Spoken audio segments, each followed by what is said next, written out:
গত 15 বছর ধরে বাঙালি যে অপশাসন, অরাজকতা, অনৈতিকতা, মহিলাদের উপর অত্যাচার, পরিযায়ী শ্রমিকের আর্তনাদ, নারীদের অসুরক্ষা, 26,000 শিক্ষকের চাকরি চলে যাওয়া, আরজি করের মহিলাদের উপর অত্যাচার, রাজ্যের মুখ্যমন্ত্রী স্বয়ং হুমকি দিচ্ছে যে 1 মিনিটের মধ্যে নাকি আমাদের প্রত্যেককে 12 বাজিয়ে ছেড়ে দেবে উনি না থাকলে।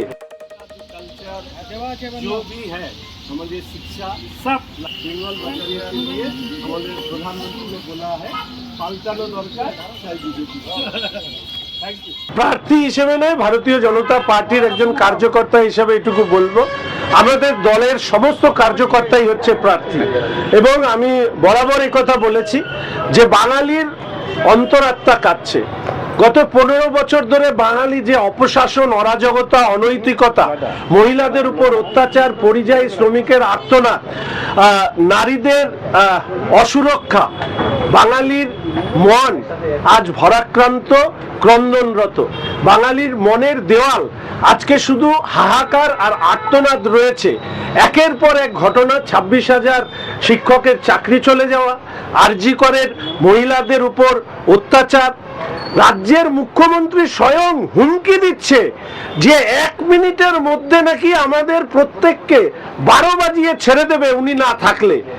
তাই বাঙালির কাছে শুধু এইটুকু বলবো যে দ্বিতীয় শ্রেণীর নাগরিক হয়ে আপনি থাকতে চান, নাকি পশ্চিমবঙ্গের ভবিষ্যৎ আপনার পরবর্তী প্রজন্মের জন্য রক্ষা করতে চান?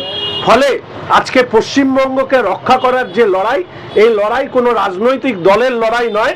এই লড়াই পশ্চিমবঙ্গের সভ্যতা, শিক্ষা, সংস্কৃতি, তার শিল্প, তার সচেতনতা, তার গুণ, সেটা রক্ষা পাবে, নাকি এই ধরনের অপশাসনের মধ্যে পশ্চিমবঙ্গ একেবারে নরকের অতল তলে তলিয়ে যাবে? ফলে এই লড়াইয়ে পশ্চিমবঙ্গের মানুষ তাদেরকে একত্রিত করে পশ্চিমবঙ্গকে বাঁচানোর ডাক দিয়ে এক নতুন পশ্চিমবঙ্গ তৈরি করবার লক্ষ্যে আমরা সব কার্যকর্তারা মিলে ভারতীয় জনতা পার্টির সমস্ত প্রার্থীকে জয়লাভ করানোর জন্য লড়াই করব।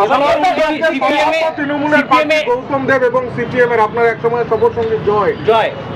দেখুন, প্রত্যেক রাজনৈতিক দল তাদের প্রার্থী দেবেন। গৌতমদা স্বঘোষিত প্রার্থী হিসাবে তিনি নেমেছেন বলেই আমি জানি। জয়দান নাম আমি শুনলাম কিছুক্ষণ আগে ঘোষিত হয়েছে। যারাই প্রার্থী হোক না কেন, আমি মনে করি তাদেরকেও আমি শুভেচ্ছা জানাতে চাই। রাজনীতির ময়দান তো যুদ্ধক্ষেত্র নয়, কিন্তু দুর্ভাগ্যবশত গত 15 বছর পশ্চিমবঙ্গে বিরোধী রাজনীতিদের গলা টিপে মেরে ফেলবার যে চেষ্টা হয়েছে, সেখানে দাঁড়িয়ে এটা ঠিক যে সবাইকে শুভেচ্ছা জানাতে গিয়েও এই কথা মাঝে মাঝে মনে আসে যে বেলেঘাটার অভিজিৎকে যখন হত্যা করা হচ্ছে, তার কুকুরগুলোকে যখন হত্যা করা হচ্ছে, 200-এরও বেশি ভারতীয় জনতা পার্টির কার্যকর্তাকে খুন করা হয়েছে, লাখো লাখো ভারতীয় জনতা পার্টির কার্যকর্তাদের ঘরছাড়া হতে হয়েছে, ভারতীয় জনতা পার্টি করবার অপরাধে মহিলাদের উপর অত্যাচার সানানো হয়েছে। এসবের জবাব দেওয়ার, এসবের হিসেব নেওয়ার দিন নিশ্চিতভাবে আগামী 23শে এপ্রিল এবং 29শে এপ্রিল, 4th মে আমি নিশ্চিত পশ্চিমবঙ্গের এই নির্বাচন, যেটাকে আগেই বলেছি কোনো দলীয় নির্বাচন নয়, পশ্চিমবঙ্গের সভ্যতা রক্ষার লড়াইয়ে পশ্চিমবঙ্গবাসী জিতবেন, এই বিশ্বাস আমরা রাখি। একদিকে মেয়র গৌতম দেব, অন্যদিকে জয় চক্রবর্তী, কি লড়াইটা কি সহজ হবে মনে হচ্ছে?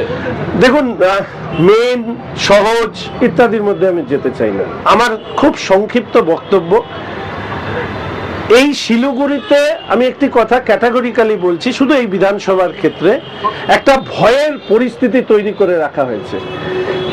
কেউ যদি ভেবে থাকেন ভয় দেখিয়ে ভোট দেবেন, আমি সেখানে ভালোবাসার ফুল ছড়িয়ে মানুষের আস্থা ভারতীয় জনতা পার্টির পক্ষে অর্জন করবার চেষ্টা করব।